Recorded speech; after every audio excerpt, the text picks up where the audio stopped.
All right, well, we're gonna get going. I'm so excited to be able to talk about this super important question of what do we do with this huge windfall of federal money heading our way to states and districts around the country.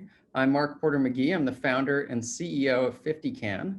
And over the next hour, we're gonna be talking about the facts around this money and getting examples from states and communities around the country of what we can do with it to help catch kids up. So let me dig right in to the agenda.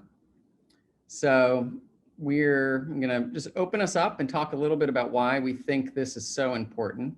Then we're gonna get to hear from Liz Cohen about the facts about this federal funding and what we need to know as local advocates and local leaders to make the most of this opportunity. And then we're gonna get to hear from the field, right in the middle of all this advocacy work, from 3 leaders who are working in 3 different states about what they're seeing, what the opportunities are, what the challenges are, and what they're going to be working on to try to make the most and put this money to use on behalf of kids. And then we're going to get to take your questions. So we're going to spend about a half an hour presenting the facts and getting those dispatches from the field. And the second half, we're going to focus on your questions. So you should see a little Q&A button in your Zoom chat. So you can click on that Q&A and post a question. And at any time throughout the talks, when you're here with people, you have questions, you have comments, throw them in. And then when we turn to the Q&A section, we'll use those and take them in order and use those as a jumping off point for a rich discussion to bring this into your world. So, what this is really all about is what we can do with this money to have a transformational impact on kids. And we've often talked about the metaphor of a moonshot. Education in America needs a moonshot. We need to transform the way it works. And now we find ourselves with this $190 billion, which is actually 6 moonshots. It's 6 times as much money as we would spend to go to the moon in the back. So we use that as a little bit of a jolt for us to say, well, if we have 6 moonshots, how could we transform things for the better? And we know that this is a time of both great challenges in education, but also great opportunity. So everywhere we look, we see serious challenges right now for kids. A lot of kids have gone a year or more without being in a school building. We know there are very significant mental health issues, social, emotional challenges with kids, disconnected from their teachers and their friends and their community. We also know there are significant learning losses. So we're still getting the data in, but when we get these little dispatches from parts around, places around the country, we see really significant problems. So today there was a Washington Post story about Prince George's County, and they reported on the grades that just came in for the first half of the year. And for 9th graders in reading, the failure rate went up 6-fold. So that is just low-income 9th graders in Prince George's County, a 6-fold increase in kids failing reading. So this is they're huge issues that we're going to need to tackle, but we also have this enormous opportunity. We have all this money, which we weren't planning on, which can be used to make a huge difference, to bring online new kinds of services, to transform our schools, to rethink the kind of support you get when you go to school. So we want to get the facts on that. And then we want to figure out how we can learn from each other. So that's what this forum is all about. So we're going to have a chance to first hear from Liz Cohen, who wrote a great memo that breaks down exactly what's in this federal funding. So you can go and download that on 50can.org, and we'd love you to download that and read it. But we also have this great opportunity where she's here with us, and she's created a presentation to actually walk us through what is in this these 3 bills that make up this $190 billion, and help us understand how it gets distributed. It's a little different than some previous efforts by the federal government. Provide some principles of how we think this money can be spent to maximize the impact for kids. And then she's actually going to give us 3 specific examples. So we're going to be spotlighting 3 states, Hawaii, New Jersey, and New Mexico. She's going to help us understand what this money looks like in those contexts. So, and then we're going to come back and dig into it with leaders from those states. So I'm going to hand it over to you, Liz. Thanks, Mark. Hi, everyone. I am going to just jump right into some screen sharing and some very large amounts of money that we are going to talk about. So a year ago, in March 2020, the first federal COVID relief bill sent $13 billion to schools. Then in December, another $54 billion was allocated, which started hitting states in January. We know that most of the original $13 billion has been spent or obligated, which just means that districts and states have officially declared how they're going to spend it. We don't have any data yet on spending patterns for the $54 billion. And now, just a few weeks ago, President Biden signed the American Rescue Plan, which sends $123 billion to K-12 education. There we go. Sorry, my slides jumped ahead. So how does the American Rescue Plan split money between the state and the school districts? So 90% of the funds will go directly to LEAs, to the districts. And in fact, districts are required to get this money within 60 days. So this money is coming fast and furious. Once that money hits the LEAs, the district has to use 20% of it to address learning loss. This has a pretty broad definition, and we'll get into that in a little bit. And the remaining 80%, and when we walk through the examples that Mark mentioned later, you'll see that this 80% can be quite a bit of money, and it can be used for a lot of things. There's something like 15 different categories of allowable expenses. This is where you can purchase PPE or pay for COVID testing, even though there's other money also for COVID testing. You can use it more for learning loss, anything related to academics, assessment, the list goes on. At the SEA level, the State Department of Education, half of that money must be used for learning loss as well. And 1% of the total is for summer programs, 1% of the total is for after school, and then the SEA gets to keep a little bit for administrative costs. And the remaining amount, again, it can be used for this wide array, 15 different buckets of activities. So this slide, this next slide from our friends at Whiteboard Advisors it's about the timing of all the funds. And I'm actually not going to go into a ton of detail on this. The whole deck will be available as a resource following the webinar. But the highlight is that this new money from the American Rescue Plan has to be spent or obligated by 2024. So some of the forecasting suggests that this money will actually be spent well into 2028, maybe 2029, but all of the decisions have to be made in the next 3 years.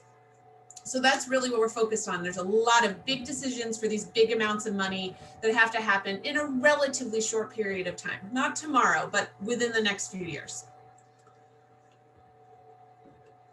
Now, I said we would talk a little bit about learning loss. So I just want to cover, this is the language that was in the bill about what learning loss, these funds to address learning loss. And as you can see, they want evidence-based interventions. They give examples like summer learning, extended day, extended school year. And they do specifically say that we have to ensure that such interventions respond to students' academic, social, and emotional needs. So the two big takeaways from this are, one, that there's just a ton of flexibility in what it means to address learning loss. And two, I think it's important to note that this language allows for social and emotional needs to be addressed as part of learning loss. That it's not totally, it doesn't have to totally be academic. It can be that broader picture. There's also been a lot of chatter throughout the year about what will happen to school district budgets if there are enrollment declines or other changes due to COVID and or other longer term economic consequences. And one thing the American Rescue Plan does is requires the state to maintain the level of spending for districts at or above the average of fiscal year 2017, 18, and 19. So all of that is to say that basically the state has to more or less sort of hold harmless for any changes in enrollment or other budgetary issues that might have happened in the past year, so that districts will not be affected in the near term. There's also something called the maintenance of equity. This says that the state can't reduce funding to a high need or high poverty school district during these next several years. And where this comes into play is that if a high poverty district was receiving more funding than, say, that average of the 3 fiscal years in the top part of the description, the state has to continue providing at that higher level of funding. So again, it's mostly just a hold harmless, and that's kind of how that goes. It's also, there's similar requirements for how LEAs have to continue funding individual schools, again, in this attempt to maintain both effort and equity. And for charter schools in particular, I think this part is important because this is where we see that charter schools will get the same access to the funding, because if they're an LEA, they'll be maintained as an LEA. If they're a school serving low-income students, then they'll be supported through this requirement where the district has to support individual schools. Now, if you didn't think 123 billion was quite enough to cover all the bases, there's a few additional pots of money that we want to talk about for a minute. The first is 2.7 billion for non-public schools, also often called private schools. This is available in a fund for governors to apply to.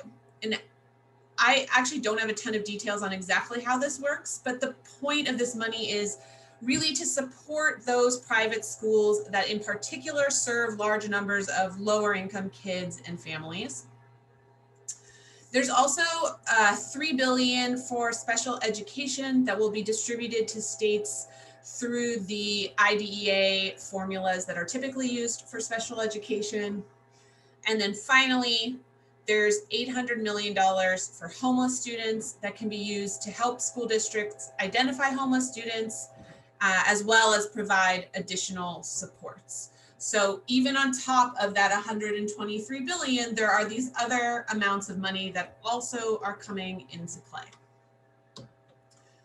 So before we jump into some examples of how these pots of money translate into individual states and districts, I just want to briefly touch on the 5 principles for maximizing the impact of this funding that we wrote about in our recent memo.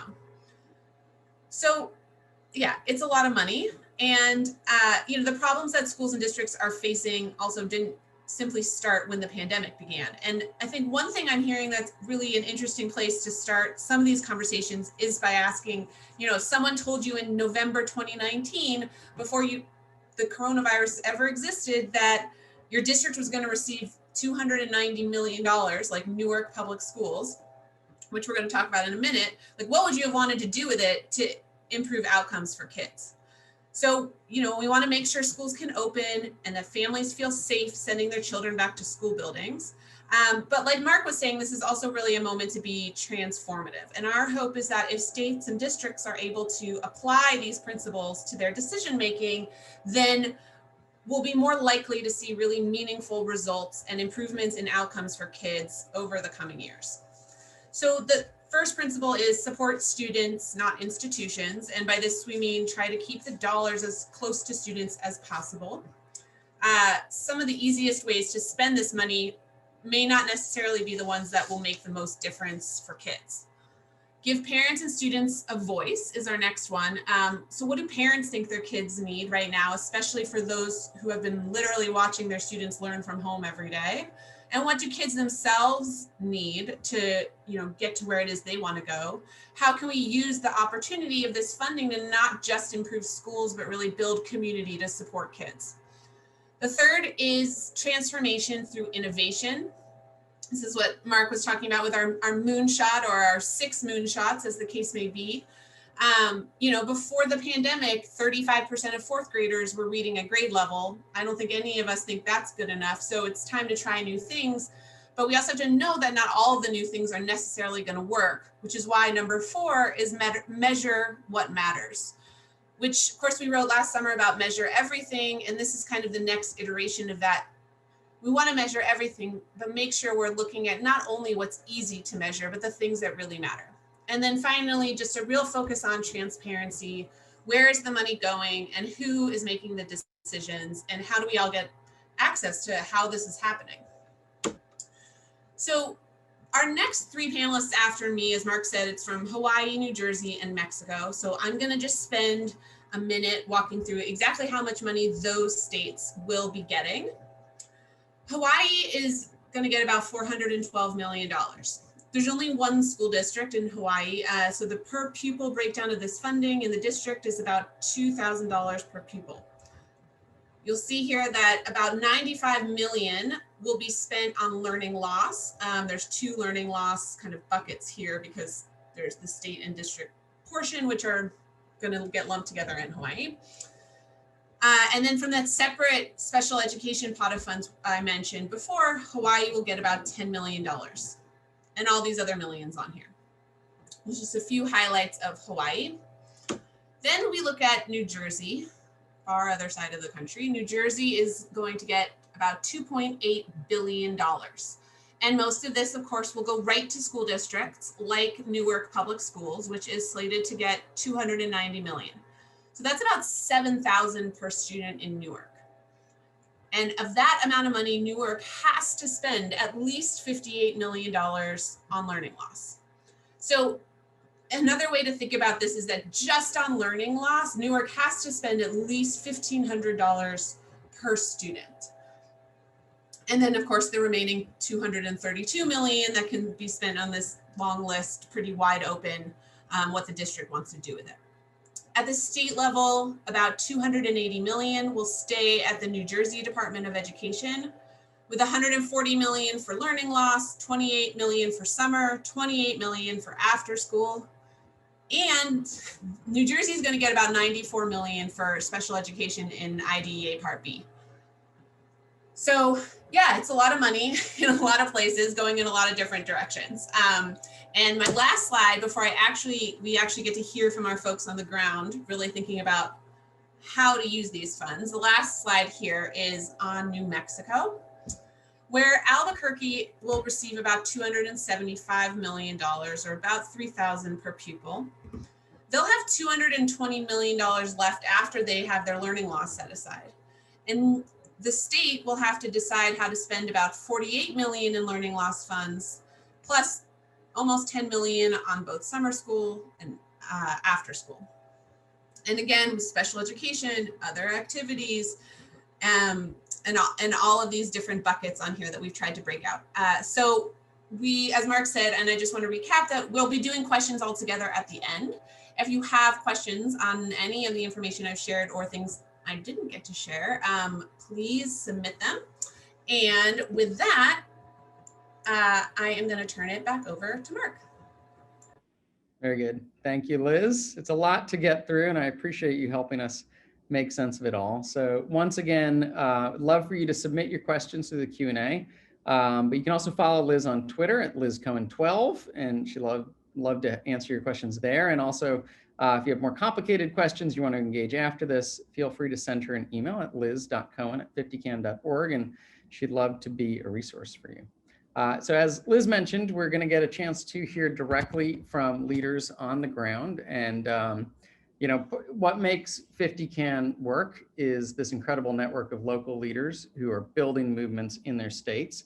And we try not to pull them out of that work on the ground too often, but it is a great chance to jump in right now as they're processing this new set of money and these new opportunities, and they can give us kind of a sneak peek of how they think it should be spent and what they're going to be working on. So we're going to get to hear from three leaders: David Miyashiro, who's joining us from Hawaii, and a lot of us on the East Coast are in the afternoon. David is starting off early in the morning, so we appreciate him making time. And then we're going to get a chance to hear from Patricia Morgan at JerseyCAN, and we're going to finish with Amanda Aragon, who is in New Mexico. So, and they're going to give us a chance to hear specifically what they're tackling and then take your questions. So please keep adding those questions to the Q&A. So first up is going to be David, and David has been working at innovating straight through this pandemic.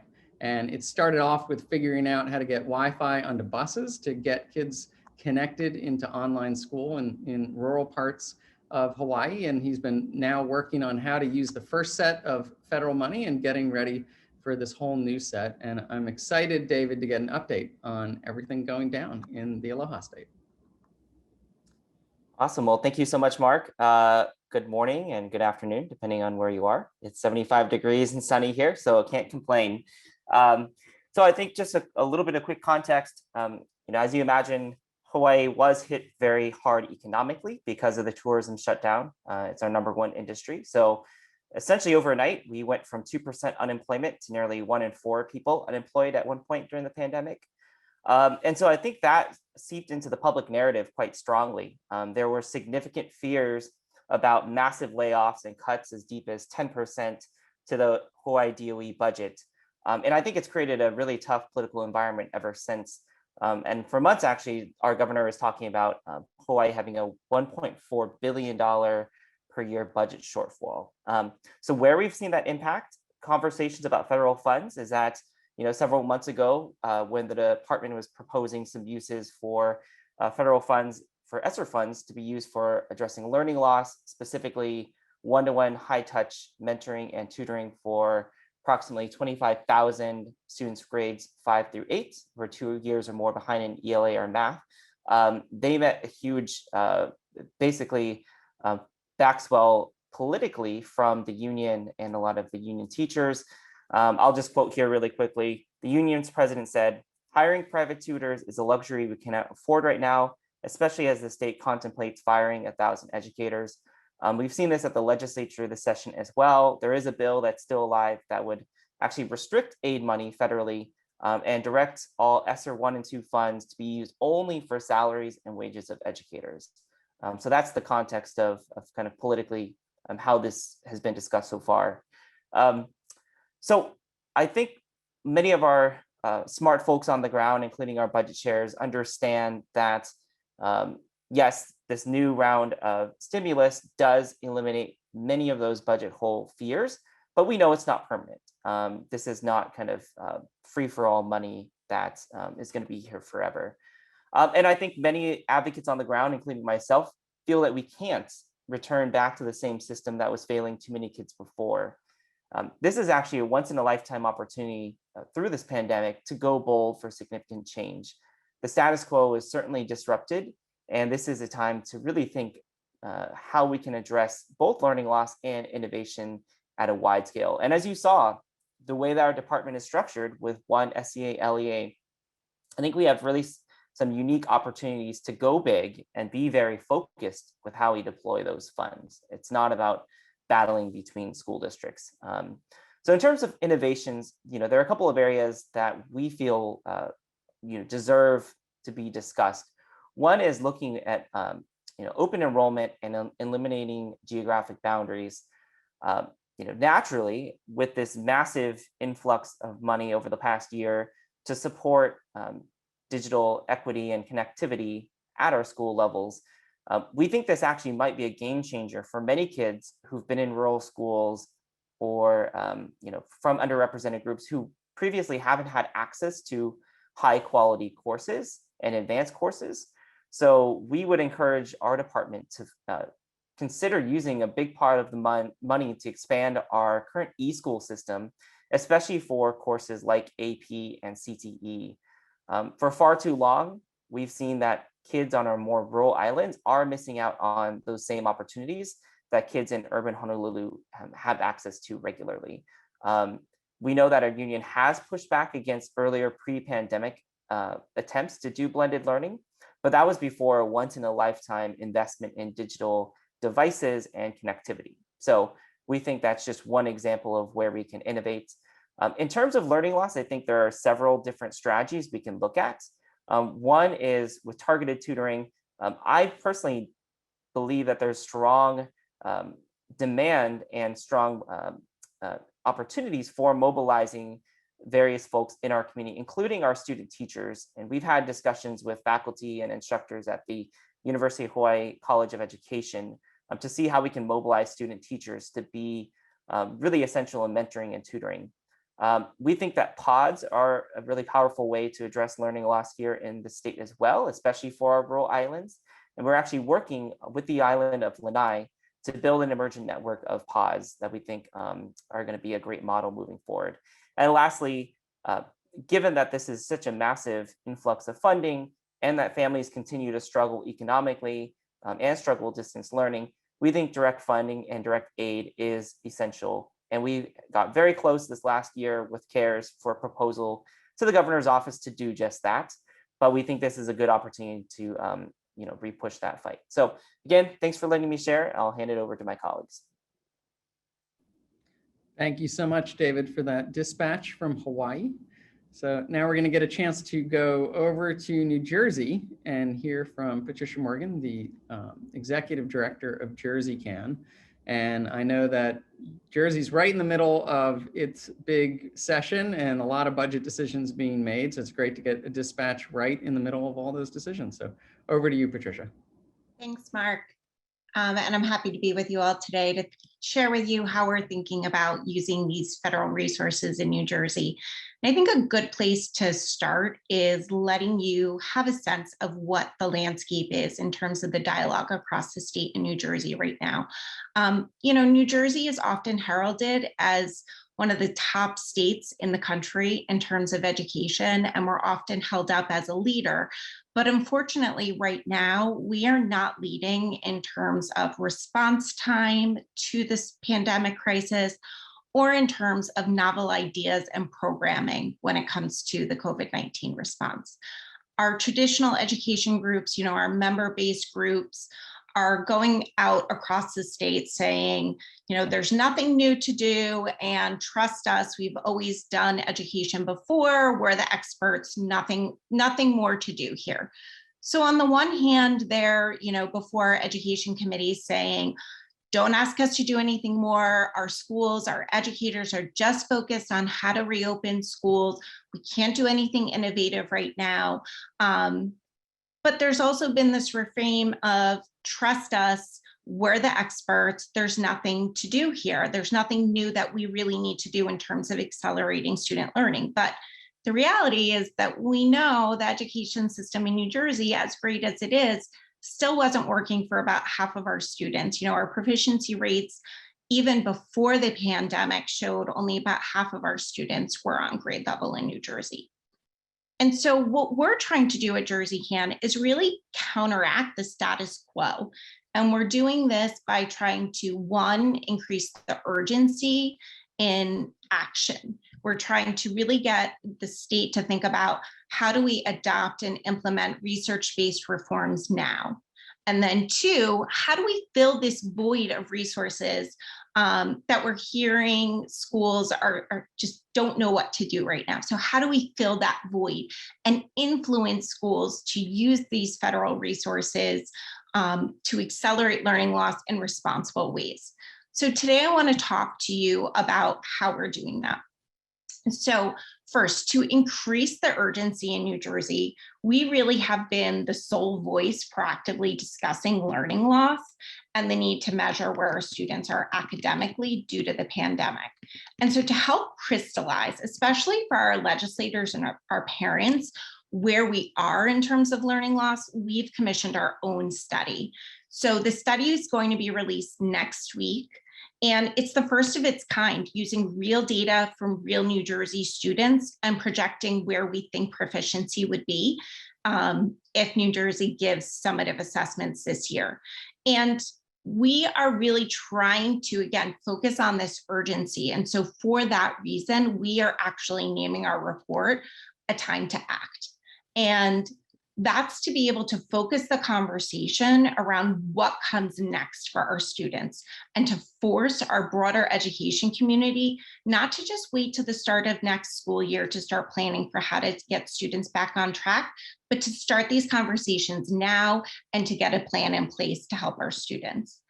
And we believe that our study will really further this statewide conversation about what to do and how to move students forward. And so our second goal of filling the void is really going to be accomplished by two avenues. First, we're working with our legislative allies to help them think about how they can really incentivize schools to do responsible things with these federal dollars. So specifically, we are working with our allies to push a piece of legislation that will require every school in New Jersey to offer summer learning to any parent that wants it. And so the idea here is if we add a small increase, a small requirement of what schools must do here in New Jersey over the next year, that incentivizes schools to spend these federal resources in that way. Similarly, we're also supporting a piece of legislation that would give parents the ability for this year to retain their students in their current grade level. So essentially, hold their students back, keep them right where they were. And given where our learning loss findings are trending, we actually think this could be important to give students more time to be able to get them back on track. So in addition to using the legislative advocacy to fill the void in New Jersey, we're also working on a real project. And this is a program, this is a report that will give educators ideas of where to spend money to get students back on track. And so to do this, we're developing a framework to accelerate student learning using New Jersey specific examples. And so our team has worked to scour national and local resources to create this framework in 5 key areas. And I want to walk you through one of these key areas and give you a real tangible example of one of our recommendations today. So the first of the 5 areas is student and family engagement.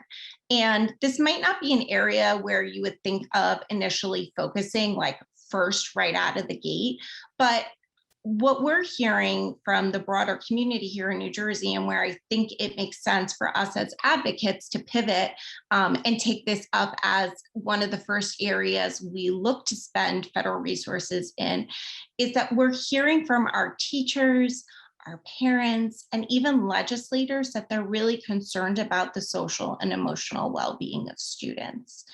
And so what we're seeing in terms of best practices in this area is to really continue to extend the health and safety supports that have been put in place since the coronavirus pandemic. Continue those supports to students when they come back into our schools and classrooms.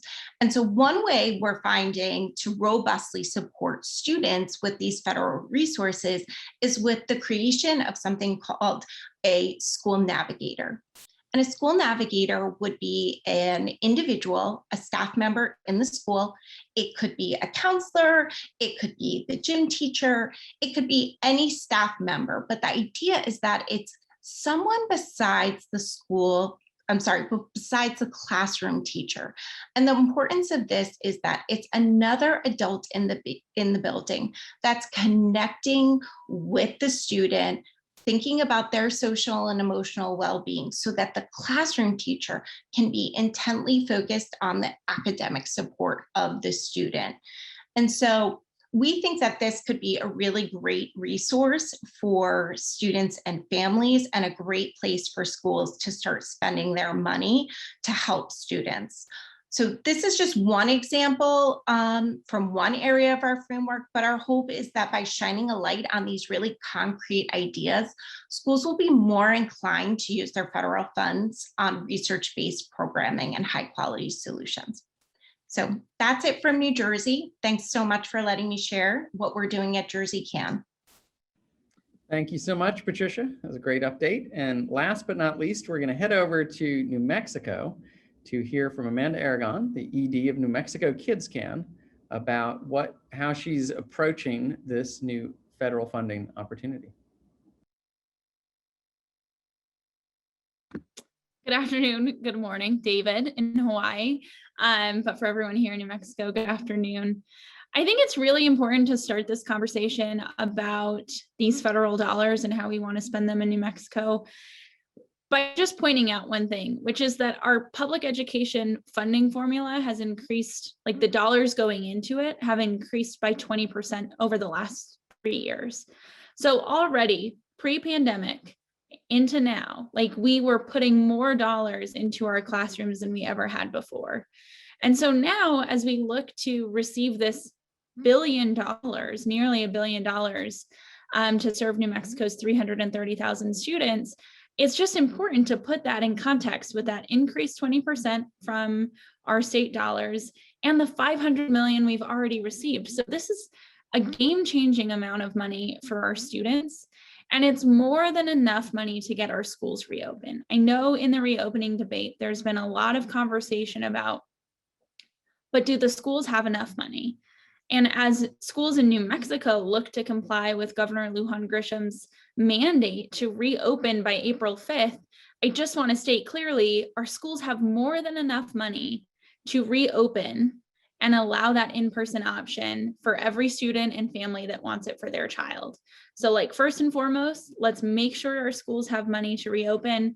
Check, we're done there. So now looking at this $1 billion that's coming in, we have to make sure that this is going to make a difference for New Mexico students. And if you follow the work of NewMexicoKidsCAN since we launched in 2018, one of our guiding stars is transparency. So you're going to hear a lot of transparency as it relates to this $1 billion, especially because, as you saw from Liz's slides, most of it goes to the LEA. Most of it goes to the school district, and they can spend it on the things that they want to spend it on. So it is absolutely imperative that we know where these dollars are going, what they're being spent on, and most importantly, whether or not those programs and initiatives are making any impact for students. And if we can get this right, if we can report on this information and get it out quickly, hopefully we can receive information back in enough time to make adjustments if those programs and interventions aren't yielding results for students, aren't helping mitigate the massive learning loss that has been incurred by all students, but most especially our most vulnerable students here in New Mexico. So we've already invested. You've heard me talk about that 20% increase in just state funding to education. And in a great way, New Mexico is in some ways ahead of the curve, which is not something I get to say too often, but our regular funding formula already incentivizes schools to have extended learning time through a program called the Extended Learning Time Program and K5+. And we already incentivize providing after school care to every school that has that extended learning time. So those two big things that we've heard about, extended learning time and providing after school options, we're already funding as a state for the schools and districts that want to participate. So again, that gives us more opportunity with that $1 billion to be innovative and to really target personalized solutions for our students. As a statewide education advocacy organization, you usually see our work oriented towards the state, but these dollars are flowing to the district, and our legislative session ended on Saturday. So there's not a lot of action for the state to take here. If they didn't take it during the legislative session, newsflash, they didn't, then the power now lies with school districts. So you're going to see us working really hard to empower local community members and parents with the information and questions they need to be those advocates at their school board meetings. What question should you be asking a district like Albuquerque Public Schools, who's about to receive $250 million? We want to see parents at those school board meetings asking, what are you going to spend this money on? How do you know that that works? What does that mean for my child? How do you even know what my child needs if they haven't been in school for the last year? Who gets to decide where that money is going, and how will community input be integrated into those decisions? Those are the things that you'll see us helping parents activate to participate in that conversation in the months ahead as our school districts look to spend this money. And then lastly, you'll see us put out some solutions, and certainly we don't have all the answers. We're going to be following the work of, colleagues like David and Patricia, seeing what's working across the country. But like I said, we're taking care of those foundational issues through our state funding formula. So we think to help understand where each child is, parents and families the resources they need to help mitigate those learning losses experienced by their child over the last year. Those could be things like upgraded real-time diagnostic tools for the student and their families, best practice parent engagement activities so parents can actually understand that information, what it means for them, and how they can help their child at home. And then, of course, to do that, to bridge a year of very chaotic learning, families are going to need resources. Students are going to need different things. And we hope that some of the funding will be utilized to help provide those things, both in school and out of school, so that students can work together in partnership with their school and their family to close those gaps. It could also include things like personalized tutoring for students over the summer as they prepare for the next school year, and summer collaboration time for our educators. More than ever, they need to be gathering over the summer to look at data, see what students learned this last year and where those gaps are, and then make plans to mitigate those gaps in the upcoming school year. And they deserve dedicated time and pay over the summer to do those things. I mean, really, at the end of the day, just like everyone else has said, we need to make sure these dollars aren't wasted. This is an infusion of almost $2 billion between increased state funding and federal stimulus dollars for the state of New Mexico. That's roughly $4,000 per child in the state. And we were struggling before. New Mexico has been at the bottom of educational lists in the past. The last year certainly hasn't helped.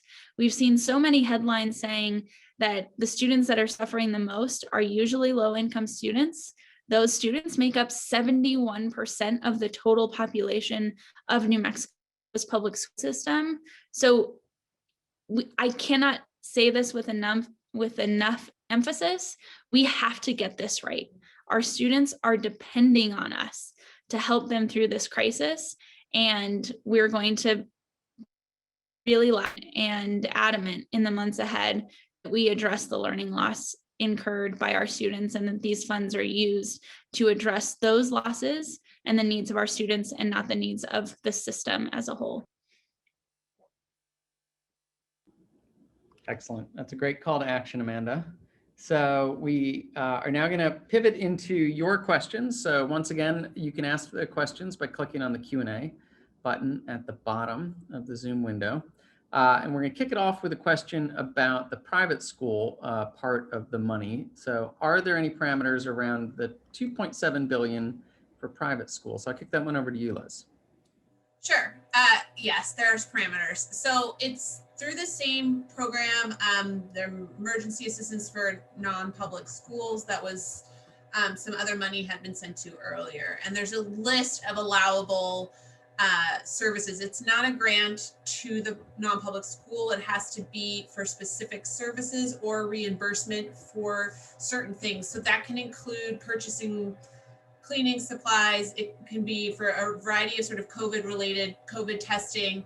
If you were a non-public school that was leasing, for instance, let's say you leased another building or a larger space so that you could better socially distance, whether you're doing that now for next year or you did that for this past year, that would be acceptable for reimbursement. You can get support for some curriculum development, educational technology.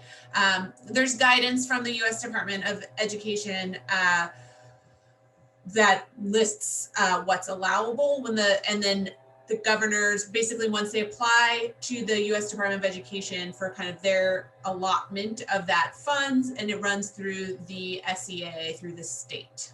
So that hopefully answers that question. Very good. Thank you, Liz. So the next question is about what we're hearing from parents that we're talking with about what they want in terms of reopening. So maybe I'll kick that one to you, David, and see if your outreach programs, what you're picking up in terms of what parents are looking for with this money and the reopening. Thanks, Mark. Well, I think first and foremost, parents are desperate for any support that they can get. I actually, a couple of weeks back, had a call with a reporter, and it kind of ended up becoming a conversation about her own daughter and just how disengaged she was. And I suddenly had to put back my teacher hat to try to figure out how to, work through some strategies. But I think parents are finding that the past year and the uncertainty of the pandemic has created a lot of disengagement and really a lack of kind of love for school and learning that some kids had before. Some of that is actually some of the social skills that they're losing as well. Particularly parents who have young kids have talked about how their children have actually regress developmentally in terms of their communication skills. And I think that's something that we had to seriously look at. As we talked about before, learning loss is a big concern, and especially for parents who have high school students, worrying about how their kids' plans and dreams for college and post-secondary options feel much more limited, and whether or not that's because of extracurricular programs being non-existent or sports. A lot of pathways that students thought they might have and parents were hoping for have evaporated over the last year. So again, I think it's complex, but parents really don't care who the provider is. From our experience, they are just looking for any help that they can get. And I think there's a big opportunity for us to step in and provide that leadership. That's great. Thank you, David. So the next question is about all the different entities involved and who actually gets to set guidance. So the question is, how do decisions get made about how LEAs can spend funds? Is this guidance from the SEA or policy made from the SBOE or state legislature? So maybe I'll kick that one to you, Patricia, as someone who's worked in a state Department of Ed and knows all the legal ins and outs. How do we make sense of this? Is this truly a blank check? What can we do? Sure. So this is classic federal spending clause. I'll put my constitutional law hat on for a moment, right? The federal government is stepping in to ask states to do something, right? And in exchange for that, they're giving them all of these federal dollars. So it is the feds who are going to set the broad parameters, right? We heard from Liz, what are the requirements for spending this money? What are the, different pockets it can go to and whatnot. However, what we're trying to do in New Jersey, and one thing that states can do, is they can incentivize districts to use that money in very specific ways. In order to do that, they can legislate specific requirements. But to do that, they usually need to add something to it, right? They usually need to add some additional funds. Otherwise, it's something that we have here in New Jersey called an unfunded mandate. So there's this juxtaposition, and what we're trying to do at JerseyCAN is say, put together some state funds, add an additional requirement that says now all schools for just 1 year have this additional requirement. And here's some funds to help support that. And then we know that we've got these significant federal resources coming in behind that schools can actually draw down on as well to be able to provide those services. So the answer is, in most cases, the feds are setting the broad parameters, but there are ways in which the states, the legislature, or the State Board of Education can come in and add some additional requirements and funnel dollars in ways that they think are appropriate as well. Great. Thank you, Patricia. So our next question is to the issue of working to make sure the money is spent well. Are any of you working on formal policy requirements about reporting? For example, a legislative resolution to require engagement of community members and/or publicly reporting on funding uses. So I wonder if you have any thoughts on that, Amanda. I know that that's related to some of the work you guys are doing in New Mexico. Yeah, definitely. I mean, I think New Mexico is at a definite disadvantage because, as you heard me reference a little while ago, our legislative session ended on Saturday.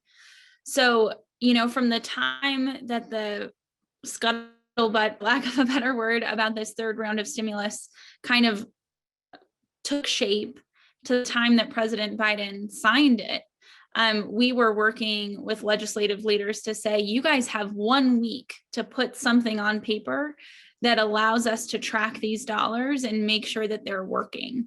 But you can imagine what the last week of legislative session looks like. And it didn't end up being a priority for them.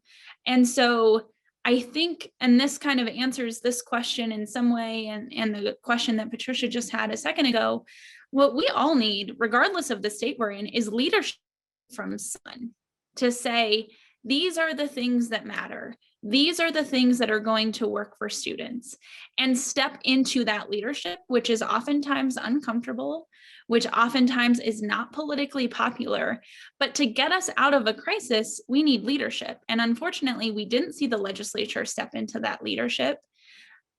I hope that our Secretary of Education and the state education department steps into that leadership, but I'm not too optimistic that that happens. And so in the absence of that leadership from the state level, it then becomes superintendents. And in New Mexico, we have 89 school districts. So 89 superintendents and roughly 95 charter school leaders looking to see who steps into that leadership, what they do. But if I could, to answer Paul's question more directly, get a policy like that in place, I would.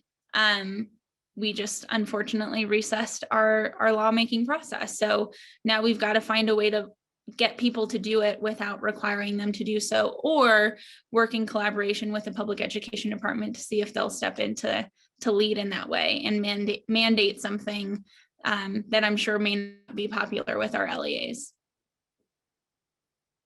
Absolutely. And I wonder, Patricia, if you want to add anything to that, since it's related to the question you were just addressing. Yep. How do we think about guidance right now, and who's Sure, doing sure. So I think one way to also think about this is there some type of watchdog that could be implemented at the state level? And in New Jersey, you know, back during the economic crisis in 2008, we received billions of dollars, and we put in place, you know, a group at the state level to look at whether funds were being spent in a responsible way. And this was also done in New Jersey after Hurricane Sandy with FEMA dollars, right? In New Jersey, to put this into context, you know, we're receiving 2.8 billion from the most recent federal stimulus, but in total, we're receiving almost $4 billion between all of the different stimulus acts. And that's about half of what the state spends every year on education, right? We spend about 8 billion just at the state level on education. So that's a significant amount of money. So at JerseyCAN, we're just kind of at the beginning levels of thinking about this, but we really think there needs to be some type of group at the state level, you know, connecting both K-12 preschool providers to K-12 providers to also higher education, to make sure that we're having conversation, to make sure that our districts, of which there are 600 here in New Jersey, are spending their money in a responsible way. Great. Thank you so much, Patricia. So we have another question for you, Liz, that gets to what we can do with the law and what we can't do with the law. So states like West Virginia just passed an ESA. Arizona is trying to expand its ESA. Under ARP, are states precluded from directing these funds to an ESA, an education savings account? So the first thing I'll say is that I am not a lawyer, so I'm not gonna be, you know, held to what may or may not, what may end up being like a legal thing. But the current understanding of the law is similar to the previous rounds of COVID funding. The funds can't go to individuals. The funding has to go to, you know, organizations or entities, and so that probably precludes this funding going directly to ESAs. Now, can you talk about a swap for other state funding that might have other flexibility? That could be possible. There's also some municipal money that potentially could go into education. So there might be ways to free up other money that doesn't have the restrictions that the ARP has on it, but the ARP money, it's probably a no-go on ESAs. Great. Thank you, Liz. We have time for one more question. Our last question is to David. Could you talk a bit more about the open enrollment plan that you shared before, and how does it work in Hawaii, and how would it work going forward? Yeah, absolutely. You know, I think one of the things that we've talked about for the last couple of years is Hawaii, because of our unique structure, really could be a place where students are able to learn across the system, as well as draw from outside learning resources. And we think this is the perfect time to have that discussion. From, you know, just a staffing point of view, it's a way that we can build on our initial investment in digital equity and enable students to share some of the great courses that are available across the system to build a really personalized experience. The GEAR Fund, which is the Governor's Emergency Education Relief Fund, a portion of that's already being spent on an open educational resources system, but we think that the department should go further and actually develop a user-friendly cross-school enrollment platform that would enable students to actually pick and choose courses of their liking and need, regardless of where those courses are. It will require some tricky policy work on the labor side, because I think even a question of who is the home teacher and how does that work will have to be figured out. But I think given what schools have already done in partnership with community colleges for early college in the past, I think there's definitely a template to move that forward. Thank you so much, David. So thanks everyone for joining today. So I'll just do a quick wrap up of some of the things we heard. So, in Hawaii, obviously what David was talking about is the ideas of open enrollment, pods, direct support for kids. In New Jersey, the importance of measuring learning loss, using the summertime to catch kids up, an innovative approach to social emotional learning with school navigators. In New Mexico, the importance of transparency of funding and results. And across all of these, this push to innovate, to make the most of this moment in time. And I think it's one of the big things I'm going to take away from this is there's so many different things we could do with this money, and the time to start is now. And we shouldn't assume that leadership is going to come from a governor or anyone else. We can bring those ideas to fore and make sure there's a rich debate. So we're really glad that you were able to join us. We'd love for you to follow us on Twitter and visit the website to learn more. And we're going to be putting this recording up on YouTube and sharing it soon. So we'd love for you to share it with those who couldn't join us live today. So thanks again for coming, and we look forward to seeing you at our next event.